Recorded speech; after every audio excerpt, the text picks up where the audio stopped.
There were Nephilim on the earth in those days, and also after that, when the sons of God came unto the daughters of men, and bare children to them. The same were the mighty men of old, the men of renown. Genesis chapter 6, verse 4. Genesis chapter 6, verses 1 through 7 are some of the most enigmatic verses in the Old Testament. What do these verses refer to? Was there actually giants living on the earth at the time before the Great Flood? This period is often called the antediluvian period. Ante means before, and diluvian means deluge or flood. Many early Jewish writings and other ancient texts expound upon these verses. Josephus, the first century Jewish historian, implies they are related to the Greek gods. Josephus and the Book of Antiquities, many angels of God now consorted with women, and begot sons who were overbearing and disdainful of every virtue. Such confidence had they in their strength.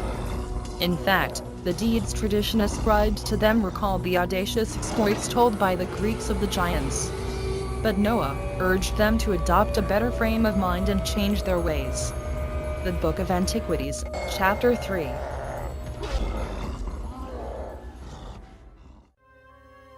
When people began to multiply, and daughters were born to them, the sons of God saw that they were fair, and they took wives for themselves of all that they chose.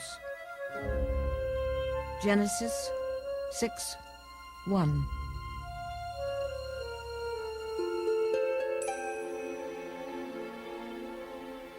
Do angels have sex? The text tells us that the angels, they're called the sons of God, mate with human women and produce a race of giants as their offspring. Now, the story seems to represent this as something that displeases God. God doesn't like the idea of this mixing between the angelic realm and the earthly realm. Multiply and face the earth, daughters were born unto them, but the sons of God saw the daughters of men, that they were fair. In other words, we have here the sons of God, B'nai Elohim, the angelic creatures of God, looked down on earth women and lusted after them. They took wives of all whom they chose, and the Lord said, My spirit shall not always strive with man, for that he is also flesh, yet his days shall be 120 years. And the next sentence, there were giants in the earth in those days and also after that, when the sons of God came into the daughters of men, and they bare children unto them. The same became mighty men. Those would be the Titans of old, the Olympians, the Greek and Roman giants of mythology, except the Jews never believed those were mythological creatures. Josephus said that the Titans were one and the same as these mighty men mentioned in Genesis. Because we're taking the message right from the Word of God. Right. And Genesis 6 is just one passage that talks about the angels. The book of Jude, of course, talks about the fallen angels, talks about angels who kept not their first estate, but were kept in chains for the last day. So there's a dark story here, and what you've just told us right out of Genesis 6 is that these angels left their first estate in heaven. They obviously had a free will, and they came to earth and procreated with human women who they lusted after, who they found attractive. If you go into the ancient book of Enoch, it says, and of course Enoch is not gospel and not the canon of Scripture, but in the book of Enoch, which a lot of old-time historians valued greatly, it says clearly that these angels looked upon the women and their long hair, and they found that very attractive. And of course, you read the writings of Paul later in the Gospels, where he talks about women hiding their hair, putting their hair up. Absolutely, and there is a spiritual component to all this, and that spiritual component has to do with the fall and with sin. There was a fall in heaven as well as a fall on earth, and that fall produced a race of giants called the fallen ones, the Nephilim. That's who we're talking about, which comes from the Hebrew verb nafal, which means to fall. In fact, nafal gives us our English word fall, just as a little side issue there. But the Bible says there were giants in the earth in those days and also after that. The flood of the Bible and the flood of the Greek myth are remarkably similar. Is it possible a core of truth existed in the Greek myths? Were the Greek gods actually the Nephilim? Nephilim is the Hebrew expression for the fallen giants. Were the fathers of the Titans and the Olympians the fallen angels, called the sons of God in Genesis 6? The ancient Greeks believed in a flood that destroyed all mankind, similar to the account in the Bible. In the Greek myth, the flood took place during the age of Deucalion. Deucalion and his wife Pyrrha were warned in advance of a coming flood and told to construct a chest and fill it with provisions. The source of the coming flood was the anger of Zeus towards mankind.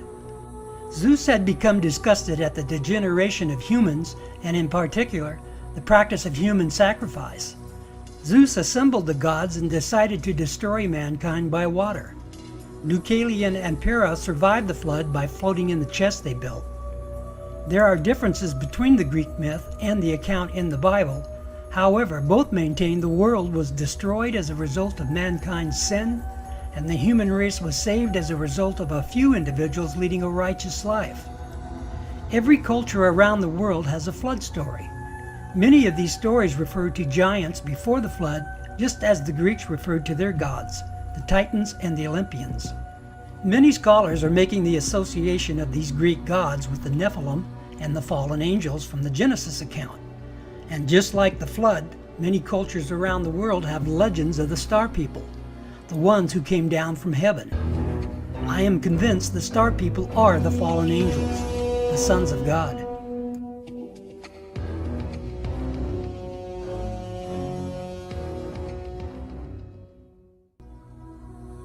If you study classic Greek mythology, you run into the Titans. These creatures in the legends and the myths were partly terrestrial and partly celestial. They rebelled against their father Uranus, and after a prolonged contest were defeated by Zeus and condemned where? Into Tartarus. Do you see a parallel brewing here?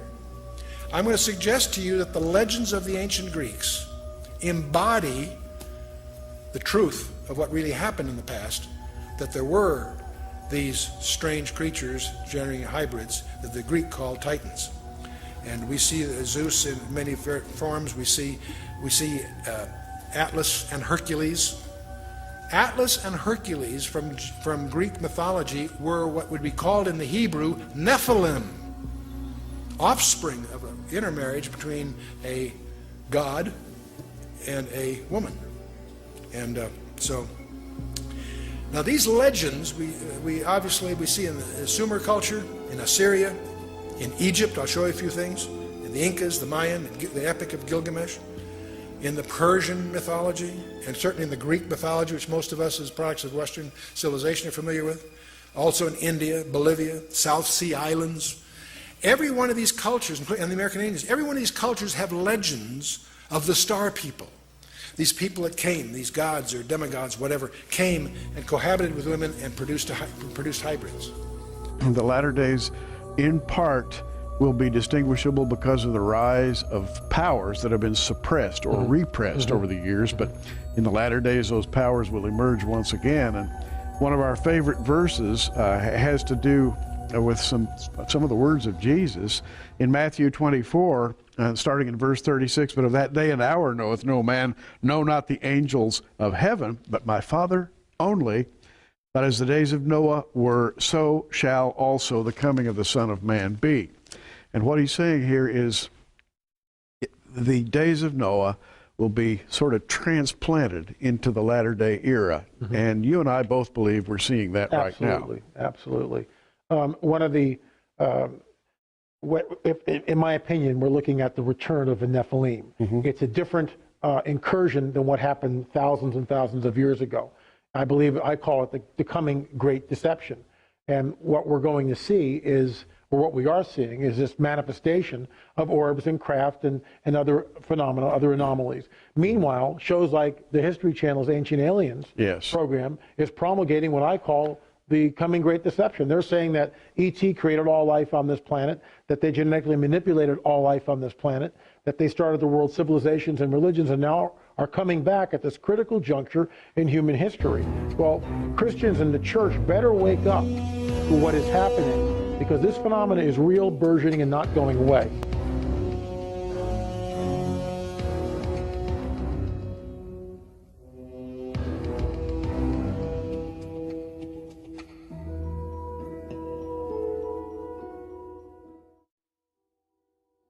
The Book of Enoch is one of many ancient texts which depict the Nephilim and their deeds. In 1947, a wandering shepherd stumbled on some writings hidden away in several caves near the Dead Sea. This collection, lost for nearly 2,000 years, became known throughout the world as the Dead Sea Scrolls. Included in the scrolls is a hidden book lost for centuries which told about fallen angels, bloodthirsty giants, and a warning for all humanity. This book gives an alternative and fascinating description of creation and the demise of man. It is an ancient writing filled with dreams and visions, a tour of heaven and hell guided by the angel Uriel. The Book of Enoch is named for the man who the Holy Bible says walked with God. And Enoch walked with God after he begot Methuselah 300 years, and begot sons and daughters, and all the days of Enoch were 365 years. And Enoch walked with God, and he was not, for God took him. Genesis chapter 5. The Book of Enoch begins with the warning to all humanity. A divine judgment has been rendered and sentence will be imposed.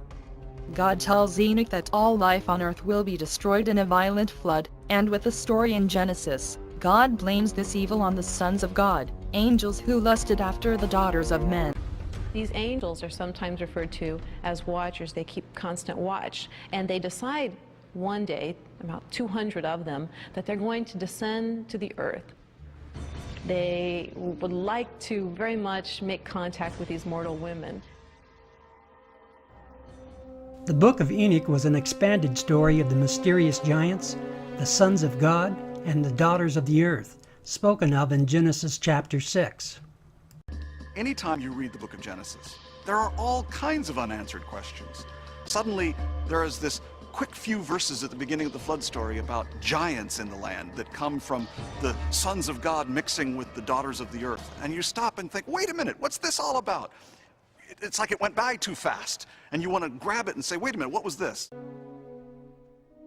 They taught them charms and enchantments, and they became pregnant and bare great giants whose height was 3,000 ells. When men could no longer sustain them, the giants turned against them and devoured mankind. Enoch chapter 7. That these angels have crossed over this boundary that they shouldn't have. They were spiritual beings, and they were to remain as such. When they decided to descend upon earth, this unleashed upon the earth all sorts of problems. Not only these giants who are bloodthirsty and violent, but also these angels went on to teach humankind a variety of forbidden crafts. They also taught human beings how to make weapons of war. Now, the good angels, the ones not tempted by these beautiful women, go to God and say, you know, there's a lot of bloodshed caused by these bad angels. At which point God says we need to bind Azazel, the sort of lead fallen angel, to bind him and to then cast him into a pit. We might think of this as, how do we take care of nuclear waste in the 21st century? You take it out to a part of the world where no one lives, and you bury it as deep as you can. For this community, the angel was like that sort of nuclear waste. Dangerous, volatile. After the rebel angels are cast into the depths of the earth, Enoch has a dream vision. The lead angel, Azazel, begged Enoch to plead their case before God, to petition them and release them from the depths of the earth. The request for clemency is denied. And now, the giants, who are produced from the spirits and flesh, shall be called evil spirits upon the earth, and on the earth shall be their dwelling. Evil spirits have proceeded from their bodies, because they are born from men, and from the holy watchers, their beginning and primal origin. They shall be evil spirits on earth, and evil spirits shall they be called. As for the spirits of heaven, in heaven shall be their place, but as for the spirits of the earth, which were born upon the earth. On the earth shall be their dwelling. And the spirits of the giants afflict, oppress, destroy, attack, do battle, and work destruction on the earth, and cause trouble. They take no food, but still hunger and thirst, and cause offenses. And these spirits shall rise up against the children of men and against the women, because they have proceeded from them. The Book of Enoch, chapter 15, verses 8 through 12. Enoch tells us an expatiated story of creation and the depravity of the Watchers, or fallen angels, who created bastard children of gigantic stature with an intense evil nature. Their strength was prodigious and their appetites immense. Upon devouring all of humankind's resources, they started to consume humans themselves. The Nephilim attacked and oppressed humans and were the cause of massive destruction on earth. Enoch also wrote another book from the Dead Sea Scrolls called the Book of Giants. Only broken fragments remain from the original scroll. It tells more about the corrupt nature of the Nephilim and how they created all kinds of monsters, altering the DNA of animals and man. Enoch says their imagination was the only limit. It is my belief Enoch is explaining the dinosaurs and the bizarre skeletons which archaeologists have found. They were a part of the abomination which provoked God to terminate all living creatures. Modern science is constantly endeavoring to classify the remains within some Darwinian theory. It would take more faith to believe in them than it does to believe in the Bible. Many creationists, without understanding the antediluvian world, try to force some defensive explanation which fits their theories. Some scholars believe there were select dinosaurs created by God based upon a behemoth description in the book of Job, chapter 40, verses 14 through 24. They insist there is evidence of these creatures after the flood, but it's only conjecture. However, many of my own theories are conjecture as well. It makes sense that dinosaurs are related to birds when you accept the idea of the Nephilim crossbreeding the birds and animals. If you crossbreed a crocodile with a giraffe or an elephant, you can imagine what it would look like.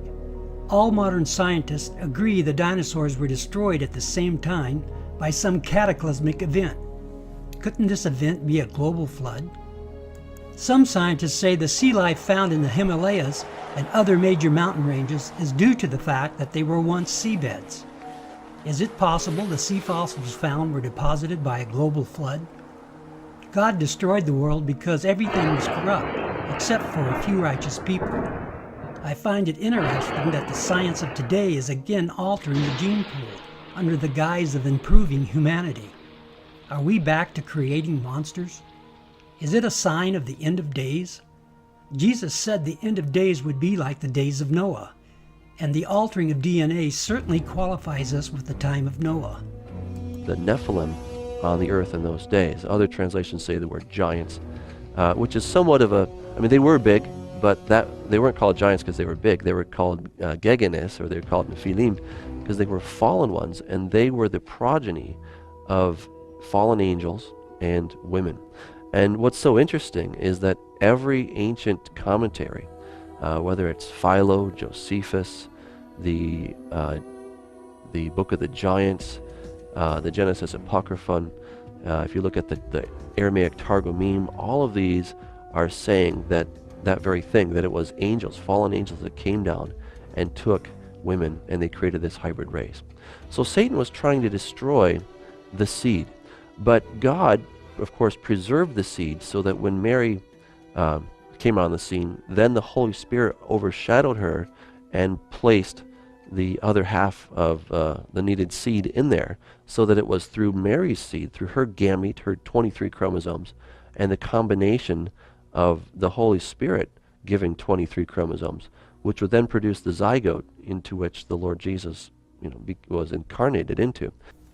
Man can now peer into a single-cell organism, transplant DNA, research deep space, and create computers capable of processing 1 million bits of data in just nanoseconds. All of our achievement and technology has done nothing to promote our morality. We can be a very corrupt and arrogant people. The Bible's narrative of sin has been the best explanation I have experienced. It brings to light the dark nature hiding in all of us. The good news is the Bible provides a way to overcome. God's love for the world is expressed in the sacrifice of his only Son, and whoever believes in him will not perish, but have eternal life. And Jehovah God formed man of the dust of the ground, and breathed into his nostrils the breath of life. And man became a living soul. And Jehovah God planted a garden eastward, in Eden. And there he put the man whom he had formed. Genesis chapter 2 verses 7 and 8. The Bible tells us the Garden of Eden was the intended habitat for man. Because of the original sin of Adam and Eve, they were cast out. This story is known throughout the world, but the story is told in Genesis chapter 6 is only known by a few. Now they have to survive in a hostile environment. Little did they know how hostile it would become.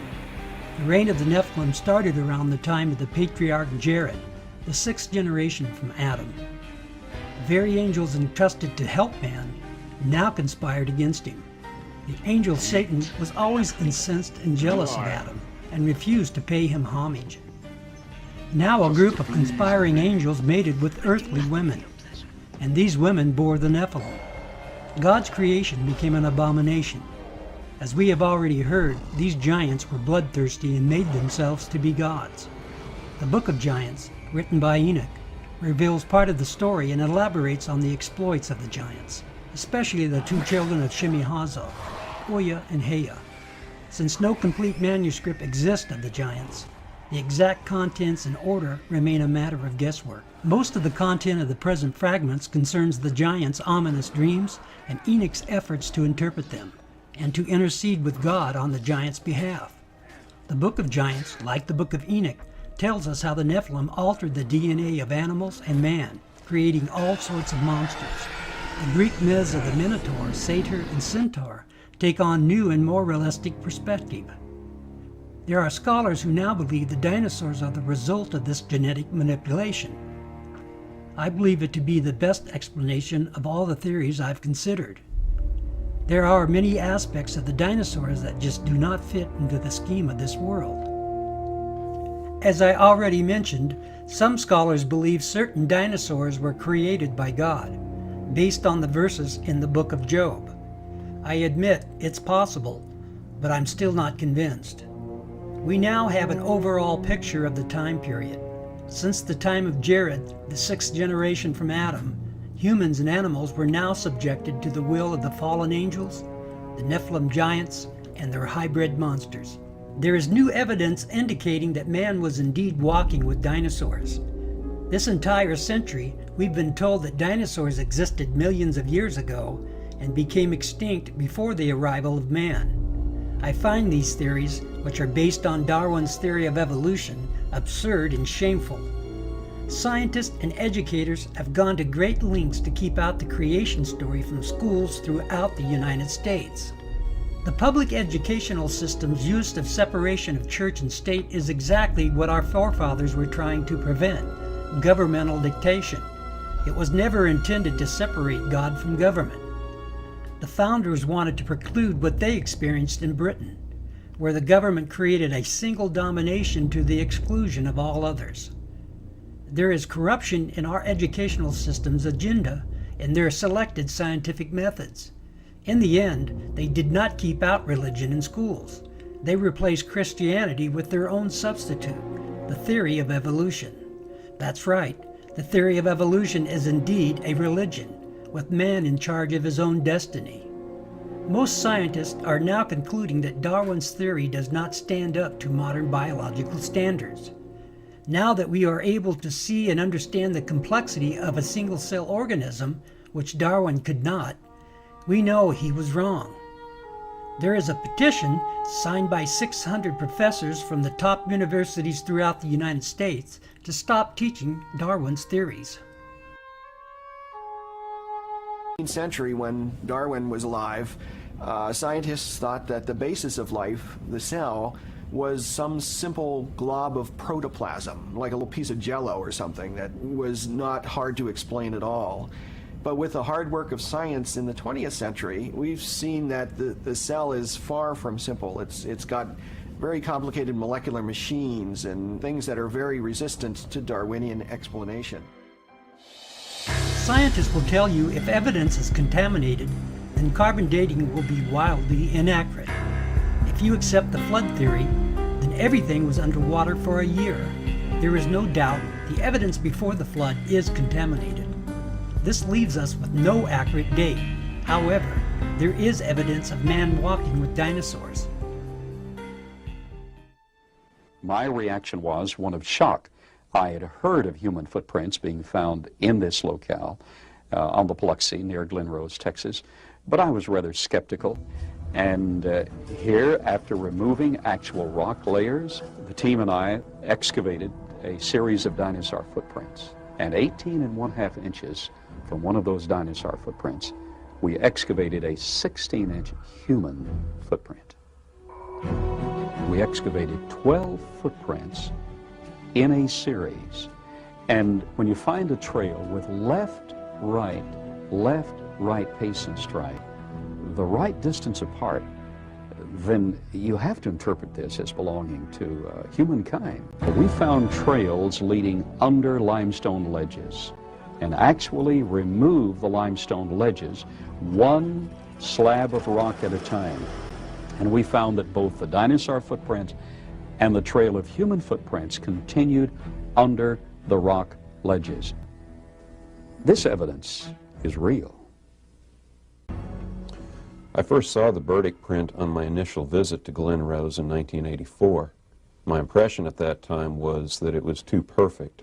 But it's clearly a human footprint, demonstrating the heel section, the arch, the base of the metatarsals, the first or great toe, second, third, fourth, and fifth toe.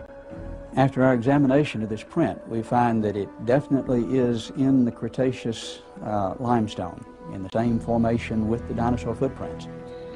Here we're looking at a cross-section, and we can see very obvious following contours under the great toe, and actually structures under each one. Where we see the calcite inclusion, the force was concentrated and produced these load-bearing structures, which are exactly what geologists look for. We have eliminated the idea that it's carved. It definitely is original impression in the sediment. This is said to be a fossilized finger of a human being. It was found in the same strata as the dinosaur tracks. It had what appeared to be a nail, what appeared to be a cuticle, a taper, a humanoid shape. After I saw the CAT scan, there was no longer any room in my mind for doubt. This scan shows the shape of the finger, it shows tissue beneath the skin of the finger, it shows the bone, it shows the joints, it shows a ligament. That tells me this is a human finger. As I said, over the past 150 years, these archaeologists and anthropologists have covered up as much evidence as they've dug up, literally. Basically what you find is something we call a knowledge filter. This is a fundamental feature of science. It's also a fundamental feature of human nature. People tend to filter out things that don't fit, that don't make sense in terms of their paradigm or their way of thinking.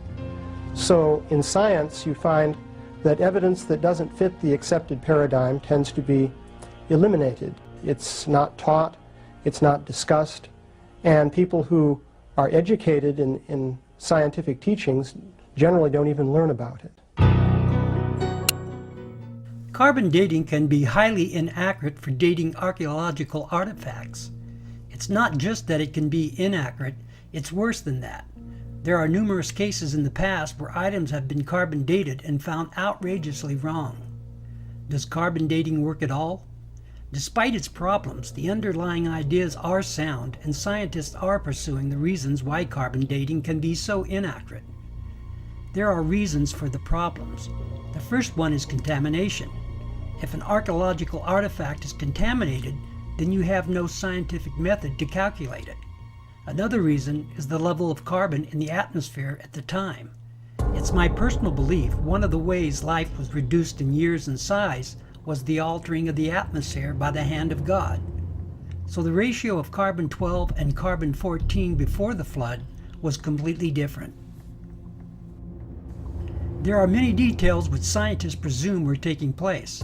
They are only guessing. Many scientists give off an illusion of knowledge as if it were true. If you say something long and loud enough, society will accept it. Do not believe this illusion. Carbon dating has a 10,000-year limit. Anything after that can be highly inaccurate. The Great Flood covered the earth for an entire year and contaminated everything. It's my belief the flood took place approximately 12,000 years ago, what historians refer to as the end of the Ice Age. It seems appropriate that carbon dating would only be accurate until the time of the flood.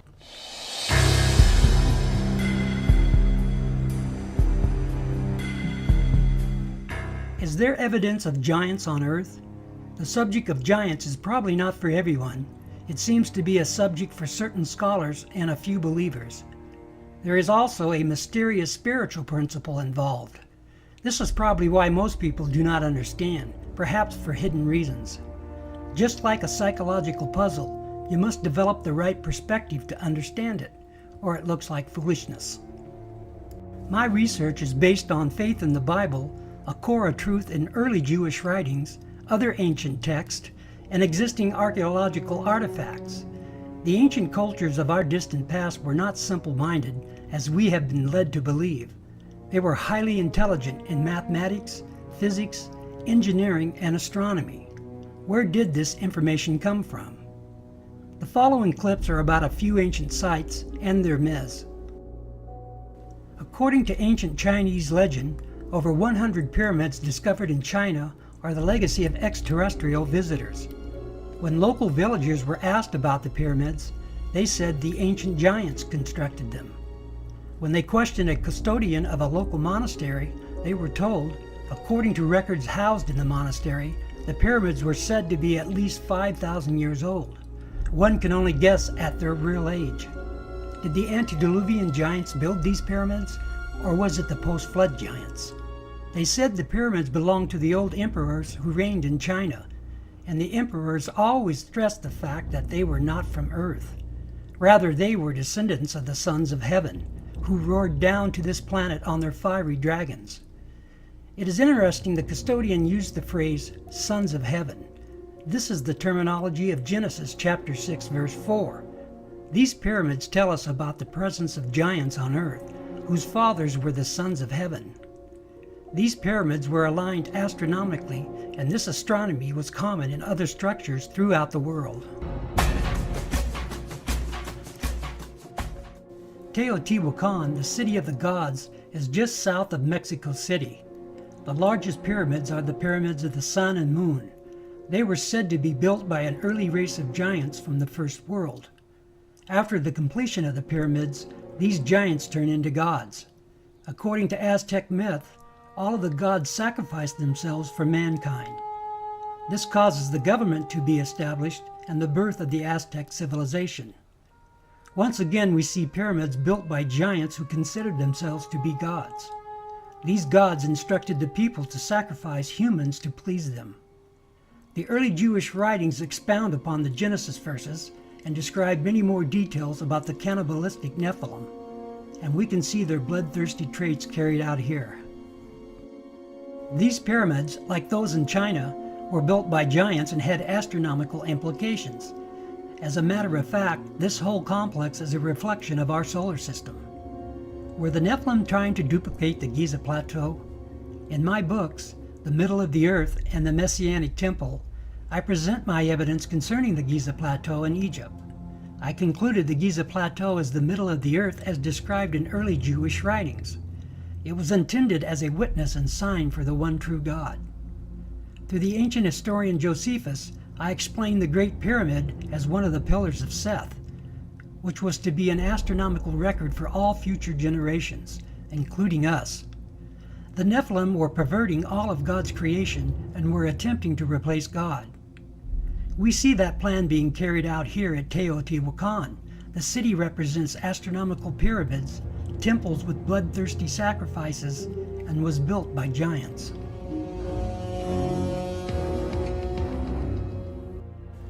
In Mayan mythology, a group of 4 protective deities, the sons of Itzamna and Ixchel, are giants who uphold the sky at its cardinal points. Just like Teotihuacan, these giants built the original pyramids as astronomical observatories. It is well known today the calendar of the Mayans is more accurate than our own. They understood the concepts of pi and zero.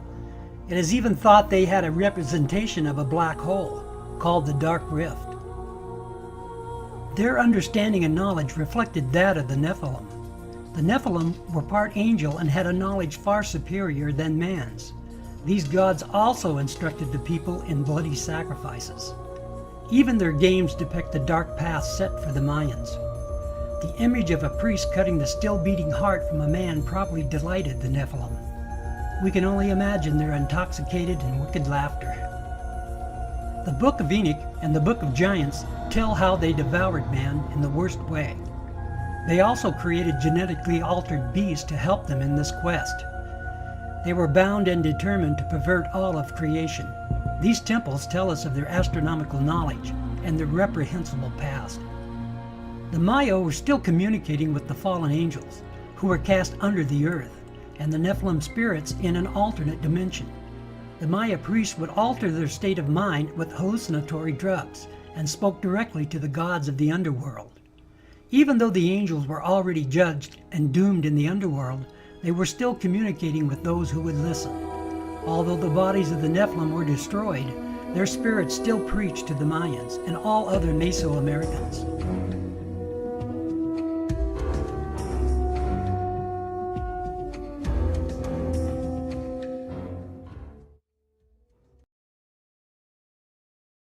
Many researchers believe the ruins of Tiwanaku, situated only 12 miles south of Lake Titicaca, is the oldest city ever discovered on Earth.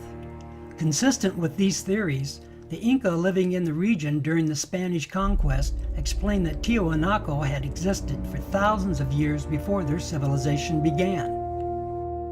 According to Inca legend, Lake Titicaca was revered as the location where the god Viracocha created a race of giants, and later the first humans. The Inca maintained that the giants built Tiwanaku and also many other cities and structures in the area. However, due to their great evil, Viracocha destroyed the giants in a world flood. This legend is still believed by the local Indians to this day.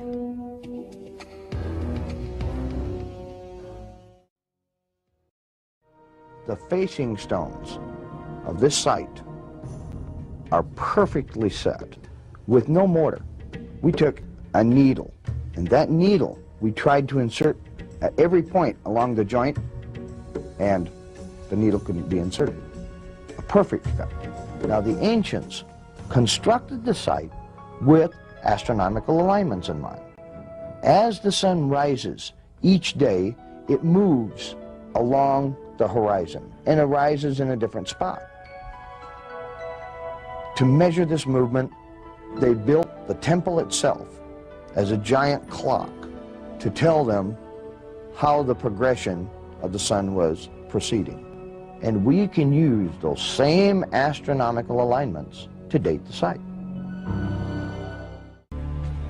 The antiquity and the technological sophistication of Tiwanaku should make each and every one of us fully question the origins of civilization.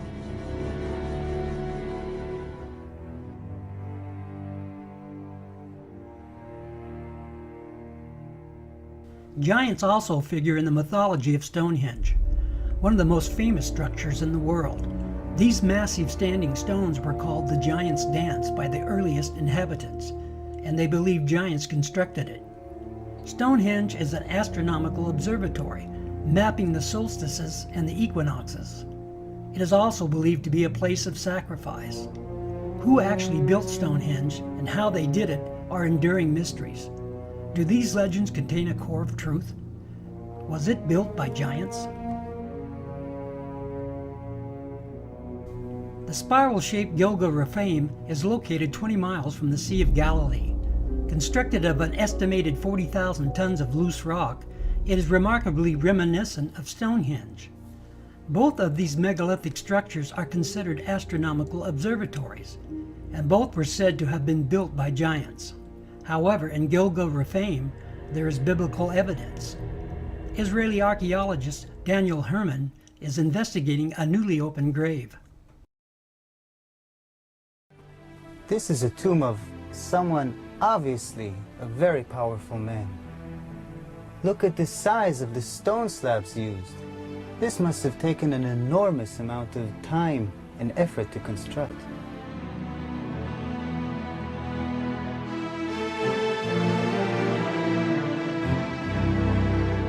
When the Israelites came here and wrote their Bible, it was already here. They saw it.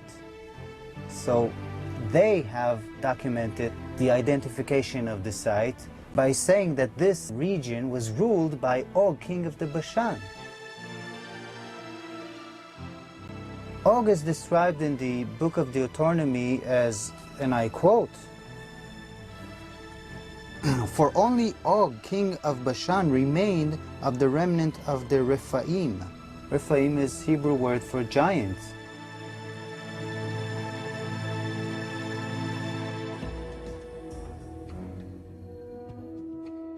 Did you know Sudan has more pyramids than Egypt? These are obviously man-made pyramids and temples which included human sacrifices in the attempt to carry on the Nephilim tradition. The knowledge of giants and their sacrifices were translated beyond the Great Flood. The local stories of giants in Sudan are similar to the early Jewish writings in Genesis, such as this legend. There was war among the giants, and they were very evil. They killed many people for their resources, and many great warriors died at their hand. One day the Lord decided the giants were the cause of the world being unbalanced and full of hurt and pain. The Lord called the chief of the giants and told them it was time for all giants to leave the world. Archaeologists have unearthed an ancient tomb in northern Sudan, which they believe confirms the location of Africa's oldest human sacrifice. Also found were relics indicating a knowledge of astronomy and astrology. Here again we see astronomical pyramids and human sacrifice, passing on the tradition of the giant Nephilim. Are these megaliths and legends telling the same story? They all point to an ancient civilization more than 12,000 years ago. They tell of giants, human sacrifice, and astronomy. I am convinced there is a thread of truth running through these places and legends and is woven into the Genesis chapter 6 narrative, early Jewish writings, and many ancient texts.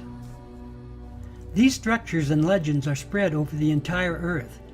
They are duplicates of the Giza Plateau, the original pyramid of Seth, intended to be a sign and witness of the one true God. The Nephilim knew of the coming flood and wanted to pass their legacy just like the pyramid of Seth. All of these legends tell of a great flood destroying man, except for a few who survived in a boat and repopulated the world. There are many more legends of giants around the world, such as the island of Malta, the giants of India in the Mahabharata, the giants of good and evil described on the walls of Angkor Wat, the story of the Sumerian Gilgamesh, the American Indian legends of giants, the Norwegian tales of giants, and many more which I could not include. For a comprehensive list of the ancient texts describing the Nephilim and the Watchers, visit my website, www.thenephilim.us.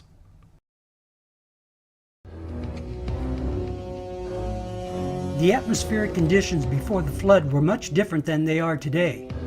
The pre-flood conditions allowed for gigantic growth. We know that God put many restrictions on Earth after the flood. What we now call the laws of physics were not as conforming. The Bible tells us He restricted man even more after the Tower of Babel episode. The giants and dinosaurs could not exist in our atmospheric conditions as they did in the antediluvian age. I believe God altered the atmosphere for the purpose of these future restrictions. Optimal genetic expression means the best that the organism has within the DNA is expressed because of favorable atmospheric conditions. Under these described conditions, plants and animals would live longer, be much larger, and that's precisely what we find in the geologic column in the fossil record. Plants were much larger. All living systems were larger. We have animals that today have an 8 or 9 foot stature with a 16 to 20 foot stature. We have insects such as the dragonfly. Today, the dragonfly has perhaps a 4-inch wingspan. In the fossil record, his counterpart, Meganeuropsis, had up to a 5-foot wingspan. Everything was larger in the past. I'm of the opinion that under better atmospheric conditions, people were living not only longer, but they were taller, much taller. Giants and dinosaurs could not exist today as they did in the past because the atmospheric conditions simply will not permit it. We had a greater ozone layer at the time prior to the flood. At the time of the flood, it was diminished to about 1/7 of what it was at that time, and therefore, life on this earth as we know it no longer has the same life expectancy as it did at the time of the flood. Being interested in Earth's original conditions, after 35 years of research on those parameters, I've attempted to reconstruct that context. And in so doing, I've had our engineers build a biosphere that doubles the atmospheric pressure, that increases the electromagnetic energy, that increases the ratio of oxygen, but not to the level of toxicity, that eliminates ultraviolet radiation, etc. And the experiments that we've run have been very gratifying.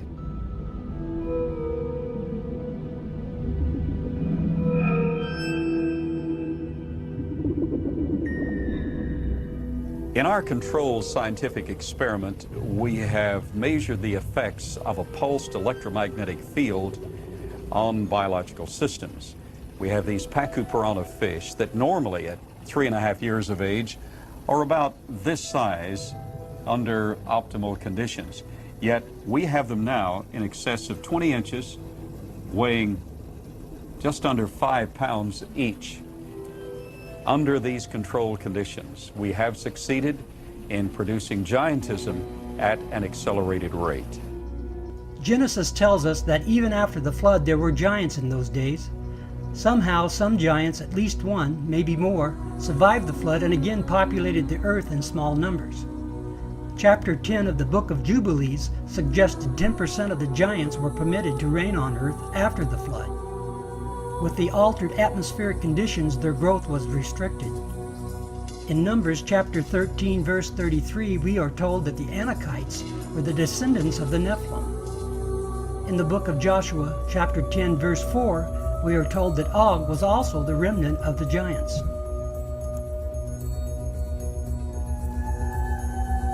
Mass graves of giants were opened. Some of the men 8 feet tall, some of the women 7 feet tall, some records of men 10 feet tall, and extremely large skulls. And extraordinarily, some of these skulls had horns, some had extra rows of teeth, some had other what we would call anomalies, but they were extraordinarily large skulls and extraordinarily large people.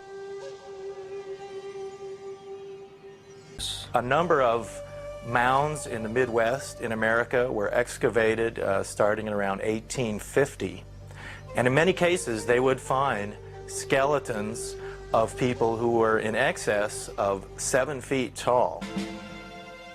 And in many cases, they had double rows of teeth, as well as, in some cases, 6 fingers on each hand and 6 toes on each foot.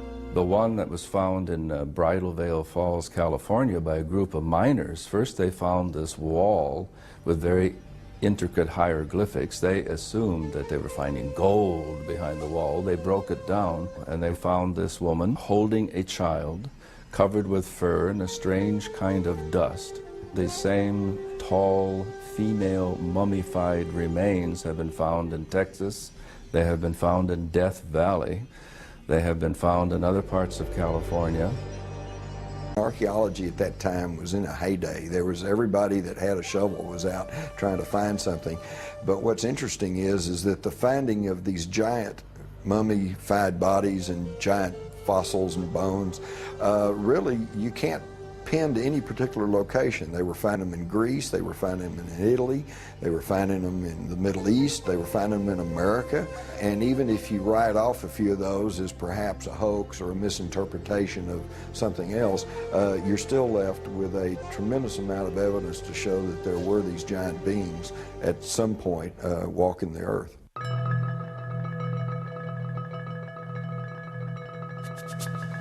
They began excavating the 10 to 15 feet of guano that was here in this cave. They started discovering some unusual artifacts. They found duck decoys and baskets, other things for hunting and fishing in the nearby lake that's now drying up. But then they made some very unusual discoveries, and those were of red-haired giants that were mummified. These giants were 6.5 to 7 feet tall. In many cases, they were mummified, wrapped up like Egyptian mummies, and they had long red hair going down to their shoulders. The ranchers couldn't explain it. It was the strangest thing they'd ever seen. But the Paiute Indians who lived around here knew all about it. In fact, back in 1883, Sarah Winnemucca, a Paiute Indian princess, had written a book called Life Among the Paiutes. In that book, she talked all about the giant, red-haired people who used to live around this lake and live in this cave. She claimed they were cannibals. That tribe would eat the dead. They would make war on my people. My people went to work and gathered wood to fill up the mouth of the cave. At last my people set it on fire and called out to them, "Give up or you will die." But no answer came. I think the world looked like the cities we see in Machu Picchu, Tiahuanaco, Sacsayhuaman. I think it was a world peopled by giants who structured their buildings out of massive building blocks, 500-ton, 250-ton blocks. The architects are that race or those races who built all the megaliths in the old world, the pyramids, Stonehenge. They are the people who walked before us, the ones who inhabited this world before we did. We have called them gods. We've sometimes called them giants. They left their handiwork behind, and we have not been able to duplicate it. We've only reached the point now where we can really appreciate it. In Lebanon, 44 miles from Beirut, are the imposing ruins of Baalbek. There is mention of this place in the Old Testament, the Book of Kings. Baalbek in particular is a very good example. That has the trilithon. Those are the largest stones in the world ever used for construction. They're so large we don't even know their actual weight. Those stones were somehow quarried, moved 5 miles, lifted 25, 30 feet in the air, and placed together so closely that you can't fit a razor blade or a piece of paper in between them. We have no idea how they did it. We don't have a crane in the world that can lift weights anywhere near what those things are. According to Arab tradition, the earliest temples here were created after the flood by a tribe of giants for the biblical king Nimrod. It seems quite clear because of the references in Genesis and later on the book of Numbers and also in Deuteronomy, which are all fairly consistent with each other, that there were gigantic beings that seem to stem from pre-flood era. The conclusion in the tradition seems to be fairly clear that gigantic beings were existing at one time, and that as human history developed, or physiological, emotional, spiritual changes took place, those beings who survived seemed to be of a smaller gene pool. But the possibility that there were other strands of humanity, as it were, seems to be almost explicitly stated in the Bible itself.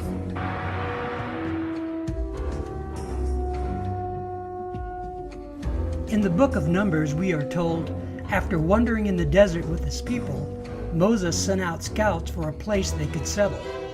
The scouts went north to Hebron.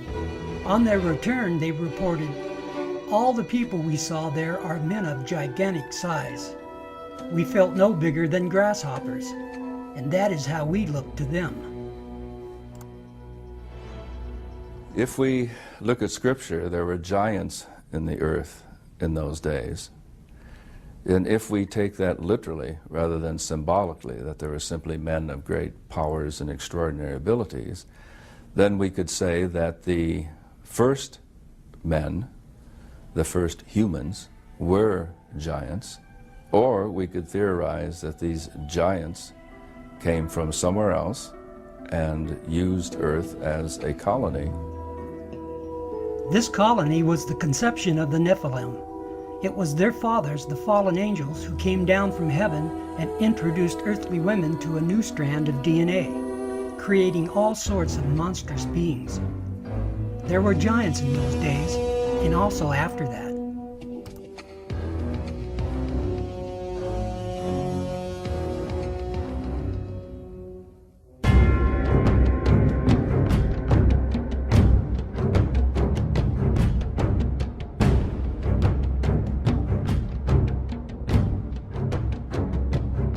In my research of ancient civilizations, I was surprised to find these bizarre elongated skulls in Egypt, throughout Africa, Europe, Russia, South America, on remote islands, and indeed all around the world. Who were these people, and what were these freakish skulls? I soon found out it's a practice called cranial deformation. It was an intentional practice which had its roots in ancient times. It was done for important people such as royalty and priests in order to mimic a fallen race of giants. Another aspect that we have to consider is that skull and cranial deformation, forming elongated heads, is a practice that's known throughout much of the ancient world. The pharaoh Akhenaten's family is a good example of this practice. His son, Tutankhamun, is probably the most famous example. But why was his deformed skull kept a secret and not taught in public schools along with his known history? The Discovery Channel recreated his head and intentionally modified it to look more modern. Not one word was spoken about his elongated skull. They also resurrected his stepmother, Nefertiti, and again nothing was said about the cranial deformation. King Tut's sister is probably the most pronounced deformation I've seen in Egypt. The Discovery Channel chose to filter out this information simply by ignoring it. It seems our public school systems have the same mindset. It's like the elephant in the living room. How can you possibly ignore something so bizarre? As I said, over the past 150 years, these archaeologists and anthropologists have covered up as much evidence as they've dug up, literally. Basically what you find is something we call a knowledge filter. This is a fundamental feature of science. It's also a fundamental feature of human nature. People tend to filter out things that don't fit, that don't make sense in terms of their paradigm or their way of thinking. So in science you find that evidence that doesn't fit the accepted paradigm tends to be eliminated. It's not taught, it's not discussed, and people who are educated in scientific teachings generally don't even learn about it. It's not necessarily a deliberate conspiracy in the sense of some people getting together in a smoke-filled room and saying, we're going to deceive people. I discovered this practice was actually an effort to carry on the traits of their gods. But who were their gods? They were a race whose fathers were fallen angels and their mothers were earthly women, as explained in Genesis chapter 6 and many ancient texts. The Bible refers to them as the Nephilim, the fallen ones. The Mayans credited Kukulkan for their knowledge of astronomy. He was a giant all-knowing god and bore no resemblance to the dark-skinned Mayans. The Maya described Kukulkan as a tall Caucasian man with long flowing silky white hair and beard and blazing deep blue eyes. He was said to have an elongated skull, and in fact, the Mayan women used to strap boards onto their infants' developing skulls to elongate the skull, and we have artifacts of this nature. The question was, who was Kukulkan? Kukulkan was from the race of the Nephilim, just like the Titans and the Olympians of the Greek myths. Cultures all around the world have legends of the star people, the ones who came down from heaven and created a race of giants. In Sumeria, they were called Anunnaki. We know them as fallen angels, called the sons of God in Genesis chapter 6. When people began to multiply, and daughters were born to them, the sons of God saw that they were fair, and they took wives for themselves of all that they chose. Genesis 6:1.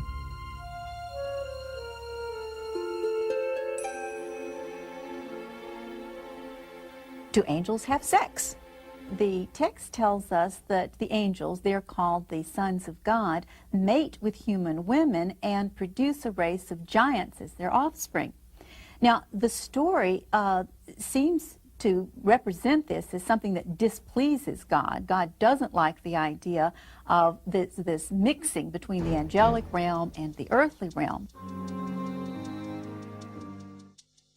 These genetically altered beings had elongated skulls and desired that mankind worship them as gods. Their elongated skulls were created by their bastard genetics. It allowed for the brain to grow to enormous size. This is where the practice of cranial deformation started. People began to mimic this trait in order to carry on the tradition of the giants. They are the very reason God, the Creator, destroyed all life on earth. They were an abomination in His sight, and they corrupted all mankind except for a few righteous people, the family of Noah.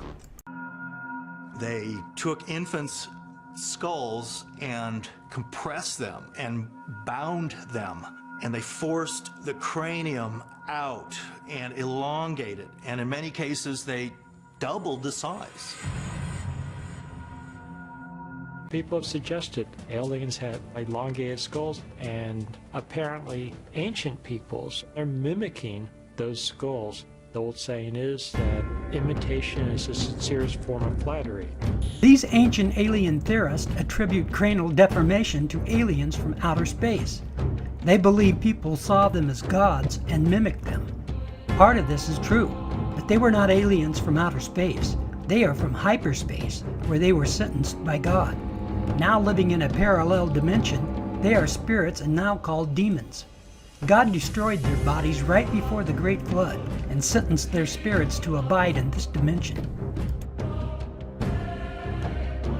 What's really strange is that this is found all over the world. And this is something that archaeologists cannot easily explain. Because for people on remote islands, for people in South America or Malta or in Africa to suddenly independently do this cranial deformation like this seems incredible. I mean, this is something that had to be learned, something that was taught to them. We seem to have basic similarities, as if there was one civilization or at least one type of culture that was influencing people around the world. I find it more and more difficult to believe what I was taught as an undergraduate, that all these different cultures just coincidentally came up with the same concepts independently of each other.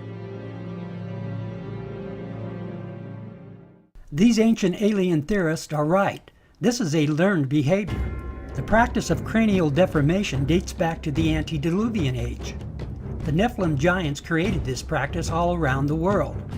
We know a few of the giants, at least one, escaped the flood and was allowed to live with mankind, but was severely restricted now. When God separated men during the Tower of Babel episode, this learned behavior followed man throughout the world. It was especially prominent in the Americas, where the Nephilim were still worshipped as gods. The Paracas History Museum in Peru has one of the largest collections of elongated skulls. The Incas created some of the most deformed ones. These skulls are testimony to our ancient past and the bizarre story of the Nephilim. Something most people can't accept because it defies what they have been taught. God destroyed the Nephilim's bodies because of the corruption and rebellion. He also brought judgment on their fathers, the fallen angels. These skulls should serve as a reminder of a disobedient race and their eternal judgment. Christ is returning for those who love him.